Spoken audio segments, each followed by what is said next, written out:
continuación continuamos con los bogotanos, también de la Fundación Neumológica de Colombia, el doctor Carlos Eduardo Aguirre, que es también internista y neumólogo, y él sí es el director del Departamento de Educación y Docencia, y es jefe de posgrado, y es el jefe del Laboratorio de Función Pulmonar de la Fundación Neumológica. Nos va a hablar de POC, y su conferencia se llama «Cómo poner el pulmón al nivel del corazón, mejorando la vida en el EPOC».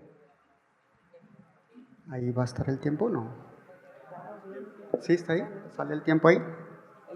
Bueno, mientras arrancamos acá, muchas gracias por la invitación a esta importante actividad. Lo primero que pensé cuando me pusieron este tema es que me parecía difícil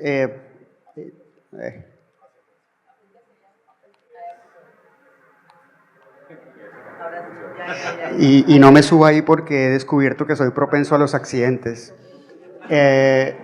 Entonces, este fue el último, me tumbó una señora de la bicicleta, pero bueno.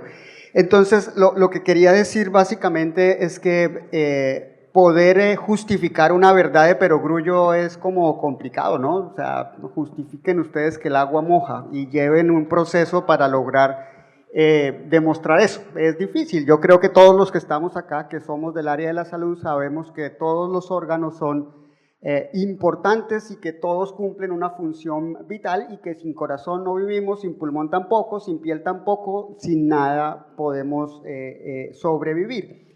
Por lo tanto, yo quiero recordar con esta conferencia que las enfermedades respiratorias, prácticamente sin ninguna excepción, integran componentes de otros órganos y sistemas, y me voy a encargar de hablar un poco del sistema cardiovascular y de la EPOC como enfermedad tipo respiratoria, y que estas enfermedades en general son heterogéneas, es decir, que tienen múltiples componentes que están en muchas personas que tienen la enfermedad, pero también complejas porque esos componentes no están en todas las personas. Y esto hace que realmente las enfermedades respiratorias sean un reto de verdad, verdadero, pero son un reto solo si queremos que de verdad nuestros pacientes estén bien, que tratemos pacientes, no enfermedades, y a eso nos vamos a dedicar los próximos minutos. Entonces, alguna información importante. Vamos a hablar de POC como modelo de enfermedad respiratoria porque en el mundo ha pasado de ser la cuarta causa de muerte para ser ahora la tercera. Y en Colombia la cosa no va mejor porque de ser la sexta por allá en la década de los 90, ahora es la segunda causa de mortalidad. Es decir, vamos a hablar de una enfermedad que es importante, que es importantísima y solamente está por debajo de la enfermedad coronaria como causa de muerte.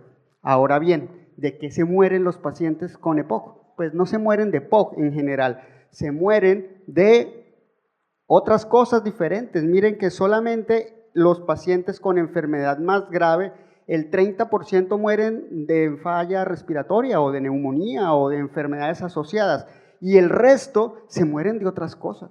Se mueren de enfermedad cardiovascular, se mueren de cáncer de pulmón, cosas que apenas hasta ahora estamos empezando a explorar. Y lo que hemos visto es que la enfermedad cardiovascular, el riesgo de tener enfermedad cardiovascular es mucho más alto en las personas que tienen EPOC, sin importar el tipo de enfermedad cardiovascular, y ustedes las pueden leer ahí, en todos los sujetos con EPOC, la enfermedad cardiovascular, sin importar el tipo, es mucho más prevalente. Y es más prevalente a medida que la enfermedad se va volviendo más severa. Esto es tasas para enfermedad con obstrucción moderada o grave, y menos cuando la EPOC es menos severa.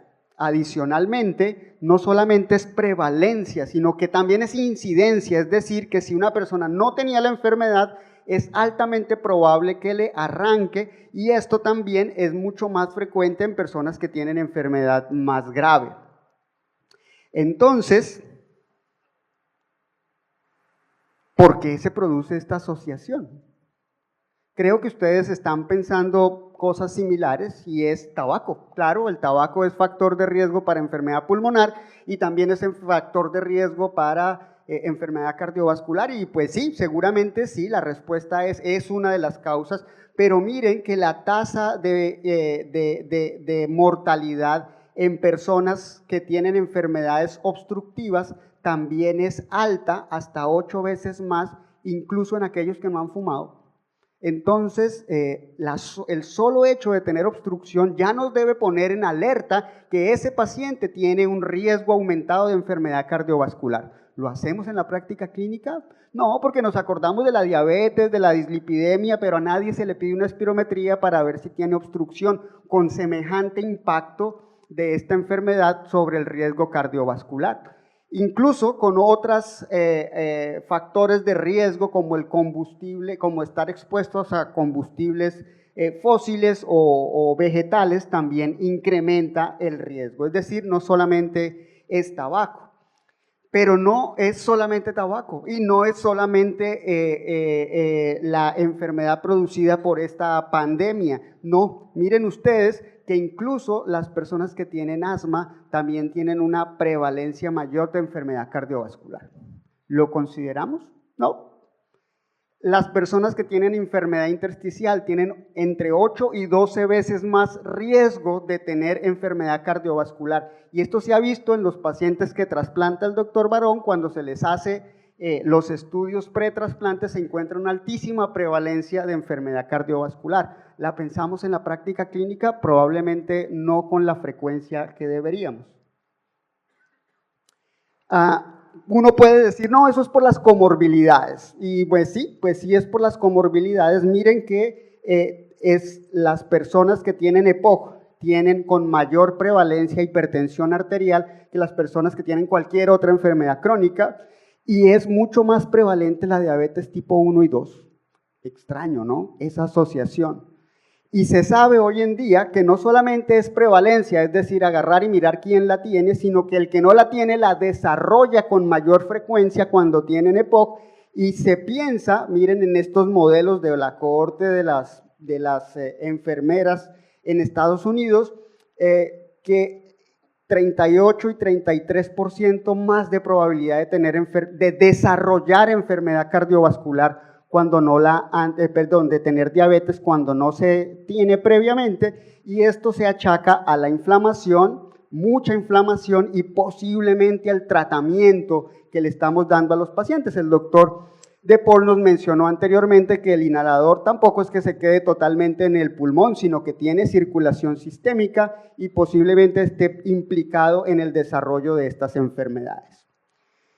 El corazón y el pulmón, ambos órganos están metidos en la caja torácica. Entonces, cuando respiramos, pues las presiones que cambian dentro del pulmón afectan el corazón y viceversa. Entonces, los pacientes que tienen hiperinflación dinámica o se les llena de aire el pulmón, pues van a generar un aumento de la presión dentro de la caja torácica. Cuando aumenta la presión dentro de la caja torácica, el retorno venoso disminuye. Y se ha visto, por ejemplo, y en este estudio que es muy interesante, que cuando se broncodilata bien al paciente, pues el volumen residual disminuye, y apenas disminuye el volumen residual, el volumen de fin de diástole del ventrículo izquierdo mejora. Es decir, puede llegar más sangre al corazón.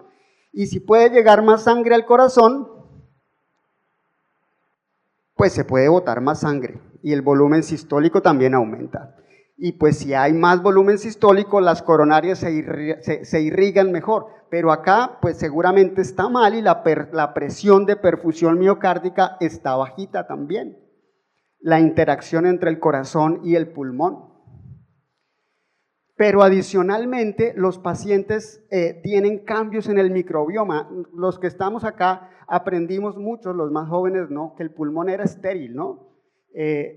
Pues no, ni siquiera el pulmón sano es estéril y tiene bacterias de determinados tipos, y ellos van cambiando en la medida que nos vamos enfermando. Y por ejemplo, podemos colonizarnos por hemófilos no tipificables, y las personas que están colonizadas por hemófilos no tipificables tienen niveles más altos de factor de necrosis tumoral. Y adicionalmente tienen las personas que tienen EPOC, entre más grave sea la obstrucción, están más inflamados, tienen mayor número de leucocitos, tienen mayor número de plaquetas y de fibrinógeno y además de PCR. Todo eso al final pues afecta el sistema cardiovascular. Esa inflamación va a llegar a las coronarias y va a generar enfermedad coronaria. La enfermedad coronaria es altamente prevalente, como les mencioné. Esto es los TAG que ustedes solicitan para lo que sea del tórax, para hacerle seguimiento. Si los aprovecháramos, tendríamos una herramienta magnífica para evaluar de manera más integral a nuestros pacientes. El tamaño de esta esfera dice todo lo prevalente que es. Estos son calcificaciones en el árbol coronario en tomografías que se hicieron para cualquier cosa dentro del pulmón. Altísimo, ¿no? Altísimo, muy, muy prevalente, pero no lo utilizamos. Ahora estamos hablando de un nivel de inflamación mayor y ese nivel de inflamación mayor parece estar potenciado marcadamente por las exacerbaciones. Y pues desafortunadamente creo que quité la diapositiva, pero bueno, ya que lo importante es que el tener una exacerbación incrementa la posibilidad de morirse de una manera exponencial. La mortalidad en los pacientes que incluso necesitan ventilación mecánica puede ser del 40%. De hecho, y fue la diapositiva que no sé por qué volé, porque hasta bonita era, que la tasa de mortalidad a los 2 años después de una exacerbación grave del EPOC es más alta que la de un infarto de miocardio. Pero tener infarto de miocardio es más sexy, taquillero, ¿sí? Una exacerbación de EPOC. En cambio un infarto, y si toca hacerle angioplastia o operarle el corazón, más sexy todavía. Esa mortalidad sucede tempranamente en las hospitalizaciones. Una persona que se exacerba tiene 4 veces más riesgo de tener un desenlace cardiovascular, muerte o infarto en los siguientes 30 días. Un montón.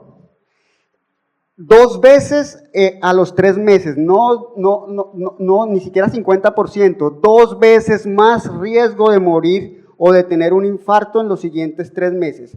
Y si se han exacerbado y han tenido que estar hospitalizados 10 veces, 10 veces más riesgo de presentar un infarto o de morirse.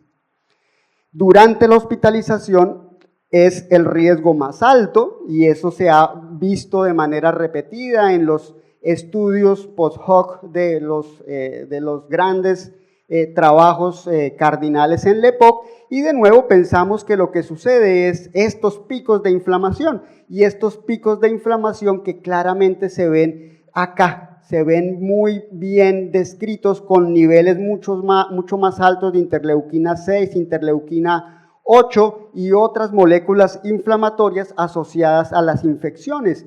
Pero además de eso el fibrinógeno tiene grandes picos y pues el fibrinógeno es procoagulante, por supuesto. Entonces claramente tenemos pacientes con altísimo riesgo cardiovascular. Además la hipoxia hace que los neutrófilos se sensibilicen de una manera especial y sean mucho más tóxicos para el endotelio. Esos neutrófilos activos dañan la barrera endotelial y permite que toda la grasa que nos comemos, como el chicharrón delicioso de esta mañana, llegue a la arteria coronaria. Ahora, todas las exacerbaciones definitivamente no son iguales. Cuando tenemos pacientes con tratamiento adecuado, lo que pasa es que algunos están muy bien, pero otros se siguen exacerbando y otros presentan disnea persistente. Pero siempre hay que considerar que todos los pacientes no son iguales, y ese quisiera que fuera uno de mis mensajes definitivos, porque sospechamos que se estaba broncoaspirando, y se estaba broncoaspirando. Esto es una faringografía que se hace seguro acá en cualquier hospital, y luciríamos muy mal en darle más y más y más y más tratamiento broncodilatador, prednisona, lo que sea, a una broncoaspiración. Luciríamos poco inteligentes. ¿Cómo mejorar la mortalidad en esos pacientes que tienen EPOC? Pues seguramente si hay asociación con las exacerbaciones, reduciendo las exacerbaciones. Vacunemos los pacientes, es lo mínimo.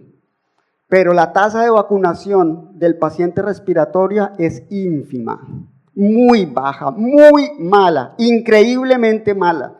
Hay que vacunar contra influenza. Vacunar contra influenza disminuye la mortalidad cardiovascular.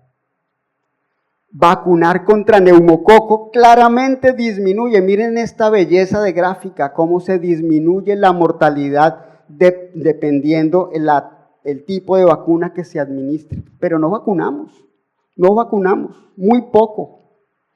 ¿Rehabilitamos los pacientes? No, muy poco. No hay centros que rehabiliten todos los pacientes que necesitamos, pero rehabilitándolos logramos disminuir la frecuencia de las exacerbaciones y de las hospitalizaciones. Hay que rehabilitar a los pacientes. Si después de todo esto los pacientes continúan con exacerbaciones, pues debemos buscar alguna solución y eso será el ajuste del tratamiento inhalado, que no es el motivo de esta conferencia, pero pues debe hacerse de la manera que está vigente en la actualidad. Sabiendo, por ejemplo, que estos estudios han encontrado que la triple terapia, es decir, 2 broncodilatadores y un corticoide inhalado, atenúan, disminuyen la mortalidad, se reducen las exacerbaciones y se reduce la mortalidad global. En pacientes con EPOC de moderado a grave en grado de obstrucción y con al menos una exacerbación grave o 2 moderadas. Cuando uno va al material suplementario de esos artículos, se encuentra que, miren, estos pacientes tenían triple terapia y este paciente tenía doble terapia, pero con terapia combinada de corticoide y broncodilatador, y si uno lo compara con el que no tenía corticoide, pues había como el doble de muertos acá. Y lo mismo en el estudio IMPACT. Vean ustedes, los verdes son los que no tenían corticoide y estos dos son corticoide y broncodilatador o triple terapia. Y lo mismo se ve acá en el material suplementario. Vean ustedes, 0,513 contra, 0,5 en triple terapia y lo que tiene corticoide contra casi el doble o más del doble que los pacientes sin esteroide inhalado. Pero todos no están exacerbados, solamente 1/3 de los pacientes tienen exacerbaciones recurrentes y otro tercio tendrá una exacerbación al año, entonces no nos podemos quedar quietos con el resto. ¿Qué hay que hacer con el resto? Primero, ser conscientes que esto está presente, ser conscientes que ese paciente ahí seguramente está inflamado. Poder migrar a esto, que no es gran cosa, es tomar esos tags y pedirles a los radiólogos que le hagan el score de calcio en las coronarias. Si uno tiene un score de calcio bajo, con menos de 100, pues el riesgo de mortalidad a 5 años es bajo. Si uno tiene score de calcio más alto, el riesgo de mortalidad es mayor y ojalá en algún momento llegáramos a mirar esas placas que están ahí, viendo las características, porque si son placas blanditas se pueden romper y esas son las que generan las muertes súbitas. Tratando bien a los pacientes, pues si necesitan utilizar estatinas por la enfermedad que tengan de base, pues hay que usarlas. ¿Les hacemos niveles de vitamina D? No, no les hacemos densitometría y ya están todos así encorvados. Eso ya es prevención terciaria, ya están fracturados de la columna, eso ya ¿para qué? Ya está tarde, pero nos quedamos con esas cosas que le enseñan a uno en la universidad, que le dicen, no, acá en el trópico no hay deficiencia de vitamina D, carreta, sí hay, y hay un montón. Si encontramos niveles por debajo de 25, los pacientes deben ser suplementados. Esto es una cosa pues, que me llamó la atención porque hasta metaanalizada está, jugo de remolacha. ¿No? Sí. La suplementación con dietas o con suplementos nutricionales que tengan nitratos. Los nitratos son activos vascularmente y producen protección desde el punto de vista cardiovascular, mejoran la salud cardiovascular en los pacientes con EPOC. Esto no es población general, es paciente con EPOC. ¿Podríamos llegar a hacer esto? Sí. ¿Que el jugo de remolacha funcione? Pues no sé, pero sí necesitamos mejorar la alimentación de los pacientes con estas enfermedades. Betabloqueadores, se nos metió en la cabeza que los pacientes con EPOC no pueden tener betabloqueadores incluso si tienen enfermedad coronaria. Mentira, gran riesgo, miren esto. Esto también es el producto de un metaanálisis que demostró que incluso en las exacerbaciones en pacientes con enfermedad coronaria podrían ser beneficiosos. Y por supuesto que proteger a los pacientes con enfermedad cardiovascular que tienen enfermedad coronaria previamente establecida. Ahora, ojo, ¿todos los pacientes necesitan betabloqueador? No. Esto fue un estudio de un residente nuestro y que participamos con ellos ayudándole, pero encontramos que los betabloqueadores multiplican por 13 el riesgo de disfunción eréctil. Pues, cambia el muerto. Y hay que ser cuidadoso con eso. ¿Por qué dejé la diapositiva? Para recordar que todos los pacientes no son iguales y cada uno necesita una aproximación diferente. Es decir, es posible que nosotros estemos viendo la enfermedad así, que el centro en este momento es el pulmón y todo lo demás está alrededor y le mandamos la interconsulta al cardiólogo y al endocrinólogo y etcétera. Y cuando llega el cardiólogo la ve así y a él lo que le importa es su presa, su pedazo, el corazón, y el resto se le olvida. Pero no, creo que el paciente debe ser visto de manera integral y debe ser tratado por nosotros que somos los responsables de él, pues de una manera holística, reconociendo sus dimensiones, sabiendo que el pulmón es importante, que el corazón está al mismo nivel, el cardiólogo no, el corazón está al mismo nivel y todos los órganos también, de tal manera que podamos entender al paciente que debería estar por acá de una manera holística e integral.